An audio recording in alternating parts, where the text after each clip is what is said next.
93.5 red FM पे एक कहानी ऐसी भी, प्रवीण के साथ। सत्यन उतनी गहरी नींद में नहीं था और शायद इसलिए पलंग के नीचे से आती उस आवाज से उसकी नींद खुल गई।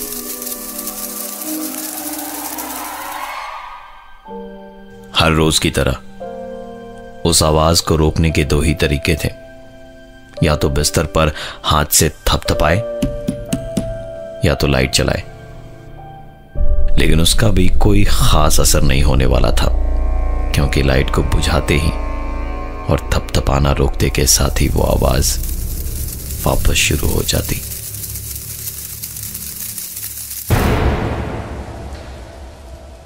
अगर सिर्फ यही एक दिक्कत होती तो शायद कोई बड़ी बात ना होती, लेकिन बात यहीं खत्म नहीं होती। लेटे लेटे एक और आवाज बिल्कुल साफ सुनाई दे रही थी, और इस घर में सत्येन और प्रीति के अलावा और कोई नहीं होता, तो लाजमी है कि किसी तीसरे की कदमों की आवाज डरावनी ही होगी। और बात सिर्फ यहीं तक होती तो भी शायद ठीक थी, लेकिन एक आखिरी दिक्कत यह थी कि उनके घर में डाइनिंग हॉल में रखी चीजें कभी कभी अचानक बहुत जोर से हिलने लगती और फिर अपने आप रुक जाती। रोज रोज होती इन चीजों से वो इतने परेशान थे कि उन्होंने रोहित और निधि से कांटेक्ट किया, जो कि खुद को पैरानॉर्मल रिसर्चर कहते हैं। सत्येन और प्रीति अरोड़ा के घर की घंटी बजी। दरवाजा खोला तो सामने निधि और रोहित खड़े थे। निधि और रोहित इस तरह के केसेस में साइंटिफिक रीजंस लोगों के सामने लाकर भूत प्रेत की कहानी या अंधविश्वास को दूर किया करते थे। निधि और रोहित ने फैसला किया कि आज की रात जो भी एक दो कैमरास हैं और ऑडियो रिकॉर्डर हैं, उन्हीं से चेक कर लिया जाए। जरूरत पड़ी तो कल पूरी टीम के साथ आकर और इक्विपमेंट्स के साथ चेक किया जाएगा। रात को बहुत जल्दी ही लाइट्स ऑफ की गई। रोहित बाहर वाले कमरे में डाइनिंग टेबल के पास एक कैमरा लिए बैठा था और निधि अंदर ऑडियो रिकॉर्डर के साथ। दोनों काफी देर से इंतजार कर रहे थे कि तभी सत्यन वाले कमरे से वही आवाज सुनाई दी। निधि ने उस आवाज को ध्यान से सुना और फिर लगभग तुरंत किसी के चलने वाली वो आवाज आई तो निधि ने अपने कान फर्श पे लगाए। उधर रोहित ने हॉल में टेबल पे चीजों को हिलते हुए देखा तो वो भी तुरंत बाहर बालकनी में गया और फिर दोनों ने सत्यन और प्रीति अरोड़ा को बताया कि इन आवाजों के पीछे किसी भूत प्रेत का कारण नहीं है। कमरे से आती वो आवाज दीमक के लकड़ी को काटने की थी। किसी के कदमों की जो आवाज आती है वो उनके घर की नहीं, बल्कि उनके नीचे वाले फ्लोर से आती है, जो रात के सन्नाटे में ऐसी लगती है जैसे कोई उनके घर के अंदर चल रहा हो। और टेबल पर रखी चीजों के अचानक हिलने का कारण है वाइब्रेशन, जो ट्रेन ट्रैक्स पे ट्रेन जाने की वजह से होती है। रोहित और निधि ने सब कुछ एक्सप्लेन कर दिया था साइंटिफिकली, लेकिन आगे चल के उनके सामने कुछ ऐसे सवाल भी आए जिनका जवाब वो आज तक ढूंढ रहे हैं। 93.5 रेड एफएम पे एक कहानी ऐसी भी, प्रवीण के साथ। सत्यन और प्रीति अरोड़ा के घर में अजीबो गरीब चीजें हो रही थी, तो उन्होंने रोहित और निधि, जो कि ऐसी सुपरनैचुरल चीजों को लेकर साइंटिफिक एक्सप्लेनेशन देते हैं, उनसे बात करी। उन्होंने वहां पहुंचकर उनकी सारी प्रॉब्लम्स की वजह बताई तो पता चला कि भूत प्रेत जैसा कुछ नहीं था उनके उस फ्लैट में। रोहित और निधि अभी मिस्टर और मिसेस अरोड़ा से बातें कर ही रहे थे कि दूसरे कमरे से एक आवाज आई। उस कमरे में जाकर देखा तो 6th फ्लोर पे उनके इस फ्लैट की खिड़की के कांच पे जमी हुई ओस पे बाहर से लिखा हुआ था, चले जाओ। अब उठे इस सवाल का जवाब दे पाना रोहित और निधि के लिए थोड़ा मुश्किल था। पूरे घर में कैमरास, इंफ्रारेड और ऑडियो रिकॉर्डर लगाने की बात अब पक्की हो चुकी थी। रोहित और निधि ने सारी जगहों पे निशान लगाने शुरू कर दिए कि कहां कहां क्या क्या लगाना है कि तभी अंदर वाले कमरे में बाहर डाइनिंग हॉल से एक आवाज आई। सब दौड़े दौड़े वहां पहुंचे। देखा तो कुछ भी नहीं था वहां। प्रीति ने बस एक ही सवाल पूछा, इसका क्या जवाब है आप दोनों के पास? रोहित और निधि इस बात का जवाब दे पाते उससे पहले उनके सामने एक सवाल और खड़ा हो गया। अंदर वाले कमरे से जहां से वो लोग अभी अभी आए थे वहां से एक जोरदार आवाज आई। ये आवाज टीवी के चलने की थी। उस रात के लिए रोहित और निधि वहां से निकले और अगले दिन वो दोनों अपनी टीम के बाकी के 2 लोगों को भी लेकर आए। सत्यन और प्रीति के फ्लैट के बाहर ताला लगा हुआ था। पलटकर वो वापस जाने ही वाले थे कि अंदर से आती कुछ आवाजें सुन के समझ आया कि घर खाली नहीं है। घर के बाहर लगे ताले को तोड़ने की जब आवाज आई तो सत्यन और प्रीति भी दरवाजे के इस पार पर चौंकन्ने हो गए। दरवाजा खुलते के साथ ही पहला सवाल रोहित ने सत्यन से पूछा, ताला क्यों लगा रखा था आपने गेट के बाहर? सत्यन तो घर के अंदर ही था। उसने कहा, मुझे तो कुछ भी पता नहीं, आप लोगों ने दरवाजे पर दस्तक दी तो पता चला कि ऐसा कुछ हुआ है। बात को आई गई करके पूरी टीम इधर उधर सारे कमरों में लगे निशानों पर कैमरास और रिकॉर्डर लगाने में लग गई। कुछ देर बाद प्रीति के चीखने की आवाज बालकनी से आई। सारे के सारे लोग बाहर बालकनी में दौड़ते हुए पहुंचे तो देखा प्रीति तो फोन पे बात कर रही है। वो पलटी तो रोहित ने पूछा, आप अभी चीखी क्यों थी? प्रीति ने कहा कि मैं? आप क्या बात कर रहे हैं? मैं तो यहां फोन पे बात कर रही हूं। जितनी देर में ये सब हो उतनी ही देर में इस बार अंदर के कमरे से एक और चीख आई।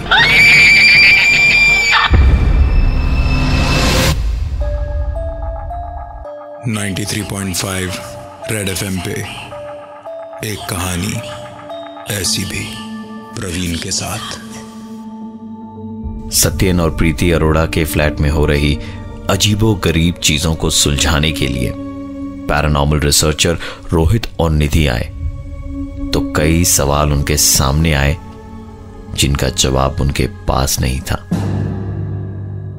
कुछ चीजें तो फिर भी ठीक थी, लेकिन उनके पहुंचने के बाद से जैसे सब कुछ पहुंच के बाहर था।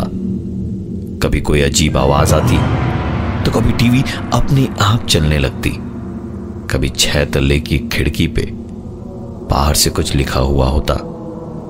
और हद तो तब पार हो गई जब एक एक करके 2 चीखें लगातार उस घर में गूंजी, जबकि घर के सारे लोग एक साथ ही थे। जैसे ही अंदर से चीख सुनाई दी तो सब के सब बालकनी से अंदर कमरे में भागे, लेकिन अंदर कोई नहीं था। रोहित और उसके दोनों साथी कैमरास और रिकॉर्डर लगाने में लग गए थे और निधि इस घर की ओनर प्रीति के साथ किचन में उनसे बातें कर रही थी।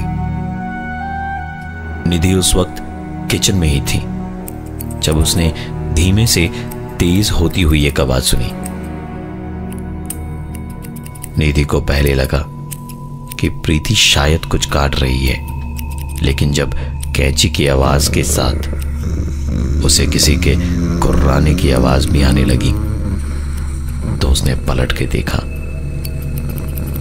और उसके गले में आवाज जैसे अटक के रह गई हो। प्रीति के हाथों में कैंची थी और उसके लंबे बाल बुरी तरह से कटे हुए थे। चेहरे पर कटने के कई निशान थे और पूरा फर्श बालों से भरा था।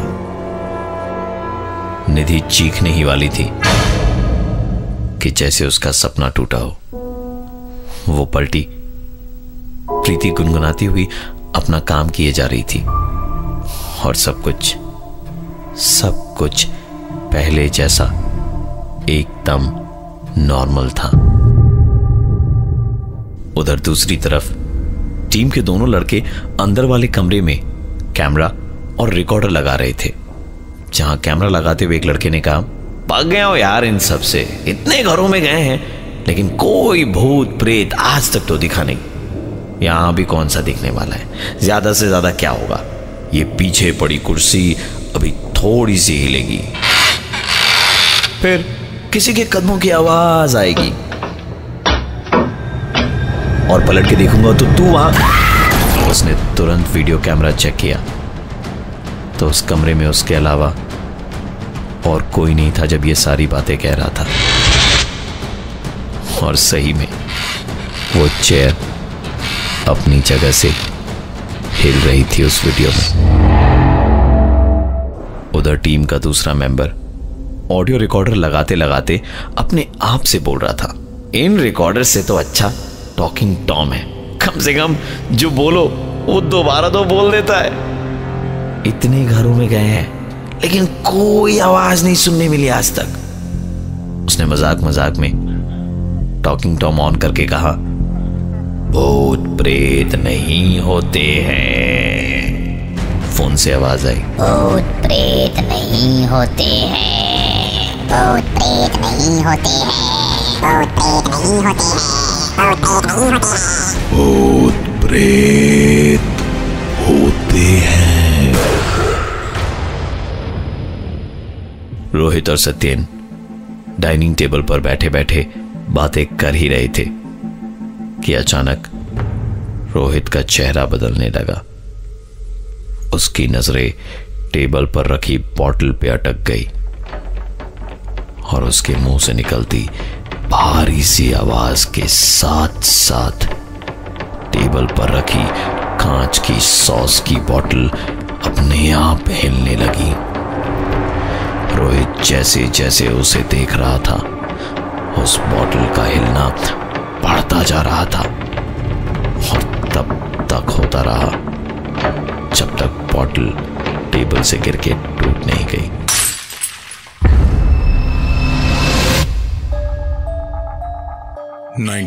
.5 रेड एफएम पे एक कहानी ऐसी भी, प्रवीण के साथ। सत्येन और प्रीति के घर में रोहित और निधि अपनी पैरानॉर्मल रिसर्चर्स की टीम के साथ पहुंचे तो रोहित, निधि और उनकी टीम के दोनों लोगों के साथ कुछ ऐसी चीजें हुई जिनके बारे में उन्होंने सपने में भी नहीं सोचा होगा।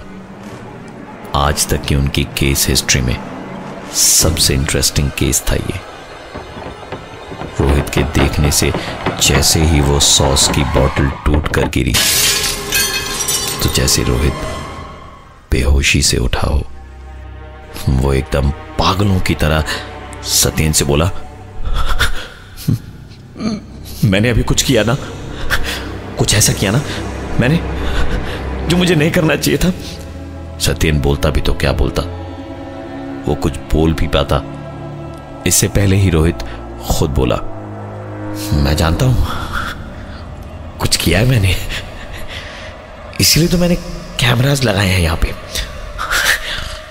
अभी चेक कर लेता हूं। इतना बोलकर उसने कैमरे पर फुटेज देखी और वो वीडियो फुटेज देखते देखते ही उसकी आंखें चौड़ी होती गई। वो बच्चों की तरह डरने और रोने लगा।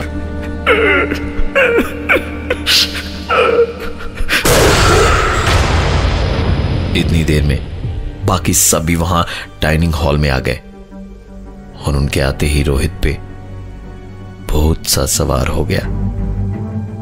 वो कुर्राता हुआ भागते भागते अंदर गया और उसने खुद को अलमारी के अंदर बंद कर लिया। सब लोग बाहर चिल्ला रहे थे और अलमारी के दरवाजे को पीटते जा रहे थे कि तभी अंदर से रोहित की एक बदली हुई आवाज सुनाई दी। सत्येन, तुम समझते क्यों नहीं? ऐसे कैसे चल पाएगा? कैसी भी हो, छोटी मोटी नौकरी हो, हम दोनों को करनी पड़ेगी सत्येन। ऐसे तो हम सड़क पे आ जाएंगे सत्येन। प्रीति, मैं क्या कुछ नहीं कर रहा हूं? हर तरफ तो हाथ पैर मार के देख लिया मैंने, कुछ नहीं हो पा रहा। उधार बढ़ते बढ़ते इतना हो गया है कि चुकाने में ये जन्म कम पड़ जाएगा। घर की ईएमआई, गाड़ी की ईएमआई, सब कैसे होगा? रोज लोग जान से मारने की धमकी देते, तुम्हें मारने की धमकी देते। सत्येन, किसी और के मारने से अच्छा है तुम मुझे जहर दे दो और मैं तुम्हें। हम दोनों सुकून से एक साथ रहेंगे। हाँ प्रीति, यही सही होगा। इसके बाद कोई आवाज नहीं आई और अलमारी का दरवाजा धीरे से खुला और रोहित निढाल सा होकर बाहर आया। अब तक कोई घटना के बारे में इन सब के बीच बातचीत चल ही रही थी कि पीछे एक आदमी खड़ा था जिसने उन्हें देखते ही पूछा, आप लोग कौन हैं और ताला तोड़कर अंदर कैसे आए?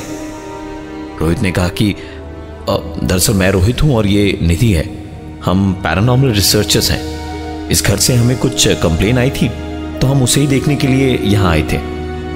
ये सुनकर उस आदमी ने कहा, ओ तो आप हैं वो। मैं 2 दिन से आपके फोन को ट्राई कर रहा हूं लेकिन आपका फोन ही नहीं लग रहा। आपको मैंने ही बुलाया था लेकिन यहां नहीं, ठीक इसके नीचे वाले फ्लैट में, लेकिन आप यहां आ गए। अरे साहब, ये घर तो पिछले 8 सालों से बंद पड़ा हुआ है, ताला लगा हुआ है। यहां रहने वाले मियां बीवी सत्येन और प्रीति ने जहर खा के आत्महत्या कर ली थी। मेरे 2 लाख रुपए भी निकलते थे उनसे। रोहित, निधि और उनकी टीम को अपने सारे सवालों के जवाब मिल चुके थे, लेकिन सवालों के जवाब मिलकर भी कई सवाल आज भी सवालों के कटघरे में खड़े हैं। मैं हूं प्रवीण और ये थी आज की एक कहानी ऐसी भी।